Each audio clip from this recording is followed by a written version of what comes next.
जैन दर्शन में जहाँ एक ओर ज्ञान का महत्व है, वहीं दूसरी ओर तप का भी महत्व है। तप के माध्यम से व्यक्ति धर्म से भी जुड़ता है और तप के माध्यम से ही व्यक्ति अपनी मंजिल को ही पाता है, यानी मोक्ष मंजिल को पाता है। यूं कह सकते हैं कि तप जैन दर्शन का प्राण है। तप के माध्यम से व्यक्ति अपने आत्मा का श्रृंगार करता है, अपनी बुराइयों को दूर करता है। यदि हम व्यक्तित्व की अपेक्षा से कहें तो तप हर व्यक्ति के भीतर में एक आत्मविश्वास, एक निर्भीकता पैदा करता है। वह कम सुविधाओं में भी ज्यादा अच्छी क्वालिटी का जीवन जीने के लिए अपने आप को मजबूत कर सकता है। यदि हम इसे सामाजिक रूप से कहें तो तप अभाव में भी आपस में एकजुट होकर के जीने की प्रेरणा देता है।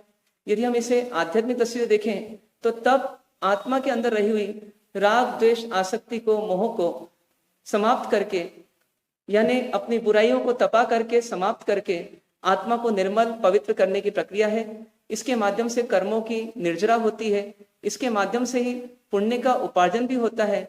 इसके माध्यम से ही व्यक्ति अन्य 5 इंद्रियों के विषयों से अपने आप को दूर करके अपनी आत्मा के निकट अपने आत्मज्ञान को प्राप्त करते हुए अपने आत्मलीनता को प्राप्त कर पाता है। इसीलिए तप का जैन दर्शन में, जैन धर्म में, परंपराओं में विशेष महत्व रहा है। इसी दृष्टि से इस चातुर्मास में विभिन्न प्रकार के तप करने की सुविधाएं सभी धर्म प्रेमी बंधुओं को दी जा रही है।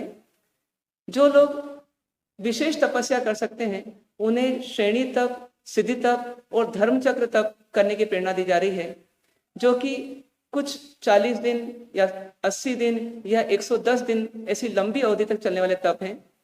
जो लोग वो न कर सकें उन्हें एकाश्ने करने वाली तपस्याएं बताई जा रही है, जिसके अंतर्गत 2 प्रकार की तपस्याएं हैं। एक 45 आगम तप है और दूसरा चतुर्विंशति तप है। एक 45 दिन का है, एक 24 दिन का है। ये एकाश्ने के साथ होता है, यानी दिन भर में एक ही बार आहार करते हुए इस तप को पूर्ण किया जाता है।